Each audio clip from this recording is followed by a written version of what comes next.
game number 1 is going to be getting underway, and hopefully that piloted Shredder drop matches exactly what you picked. Oh, this is a deck that doesn't have piloted Shredder in it. I would be surprised if he jammed it in there. Remember, I said piloted Shredder, not Jab's piloted Shredder. Right, right. So you still got a chance here. Look at Osaka's hand.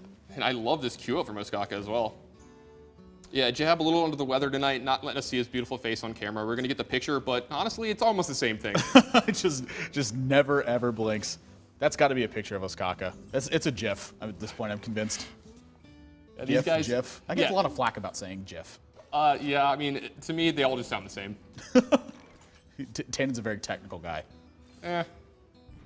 So pretty darn miserable opening hand, and this has kind of been the story of Osaka's entire season. He just really hasn't been getting very lucky at all. Yeah, all of his games have just seemed like a struggle. I mean, can you remember a lot of games that he's won where he's just steamrolled someone? There's always something, something he has to, some insurmountable thing in his way in almost every games, and then the games where he's winning, just anything that could go wrong does go wrong. Well, this one he might have a little bit more time in this one, but Jab is quickly starting to put together the right pieces for this. He's already got Warsong Commander, he's already got Frawling Berserker, and he's already got Grim Patron. A Deathspite and an Emperor, that completes this hand. Yeah, I had seen Jab actually streaming this deck a tiny bit lately, and that's actually a surprise to me. He almost predominantly plays, mid-range Druid, but his teammate Muzzy was playing this deck a lot and got up really high in the rankings for it, and Jab was talking about how good of a Grim Patron player Muzzy was, so maybe he got a couple pointers from him here. Well, not only that, I think it's really important for Jab to integrate this into his range as well. He knows that his game is not complete quite yet. Again, he has the Hunter, he has the Druid side, pretty much any of those mid-range decks he has down pat, but when you add this into his range, if he starts getting good with this deck, wow. I mean, you're looking at a guy that you are just not going to be able to get an edge against. Yeah, it's going to be really, really hard. Now, this is a hard turn for Osaka here. Do you just Emperor here? Oh, yeah. I think you just snap Emperor, honestly. For Osaka, this is pretty much a snap Emperor, too. He didn't take the full 90 seconds of his turn. Yeah, that is about as fast as you've ever seen him act. I actually would have liked to see him actually run over this Acolyte of Pain as well. You can open your Shade here, because the first threat that Jab's got to take care of is the Emperor Thorson. So your Shade is just kind of, as a result of this situation, protected. Yeah, I mean, he'd have to have like a pretty perfect hand and use almost his entire turn getting both of these minions off the board. And if one of them survives, you're happy with that. Yep. He gets rewarded, though. Jab does not have a Cruel Taskmaster, doesn't have any Whirlwind effects, doesn't have Execute in his hand. He's just going to have to invest his board position in this. Well, he could draw something here off the Acolyte of Pain, but he'll probably have to use his Fiery War Axe plus his Armor Smith if he wants to take care of this turn. He cannot leave Emperor Thorson out. This is just, it would be a disaster to leave this out, and he knows this right now. Yeah, he needs his own as well.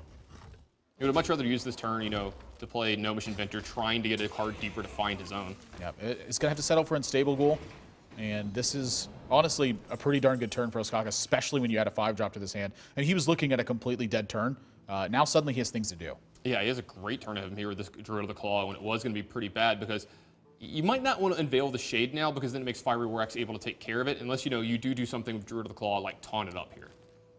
Yeah, I think the taunt is totally fine. I also think it's fine to just run this in and then play the Druid of the Claw back behind this. I mean, he clearly doesn't have Execute given the way he played his last turn. Why not unveil the Shade and protect it? Yeah, that's what I was saying. I would only unveil the Shade with this draw here. Yeah. You don't want to just give him a bunch of value off his Fiery War Axe and, and the Unstable Ghoul there. That's why Jab played the Unstable Ghoul. Yep, so now having to play a little bit off curve is Jab, and that's really the that's really the only weakness of this deck, is when you can force them into spots where they can't just do whatever they want. Yeah, and plus, I mean, he has all the cards to combo off with right now, none of the little filler cards. Like he needs Battle Rages and Inner Rages and things like that to really get going.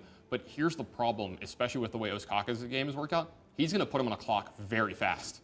Yeah, this damage should just be going upstairs, and you should add Dr. Boom to this and force Jab to have the right answers immediately. If he doesn't, the game's ended. Yeah, if he Dr. Booms here and has he has Savage Roar and Swipe next turn, this game is all but over.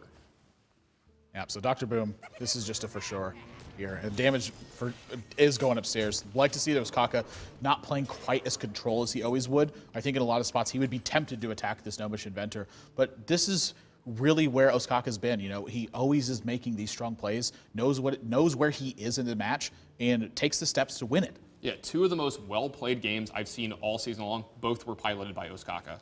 Just unbelievable player. It's just so surprising to me that he hasn't been putting wins on the board. It's just...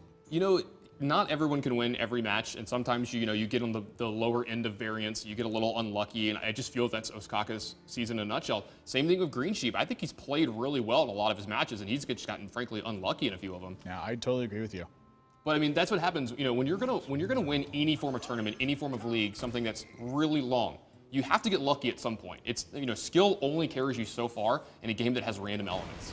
Yeah, you're absolutely right. You know, you make the most of what you can and hope for the best afterwards. So Boombot 3 to Dome and then taking out a Grim Patron. Obviously not the result he wanted. And you know, Jab just got to scoop this one up. Not even let Ostkaka finish him in this game. Quick 1-0 lead from Ostkaka. Yeah, we've seen this a few times from Jab, though. I've actually looked at his stats, and he's been down 0-1 a few times in the season, and he's had a lot of 3-1 wins after that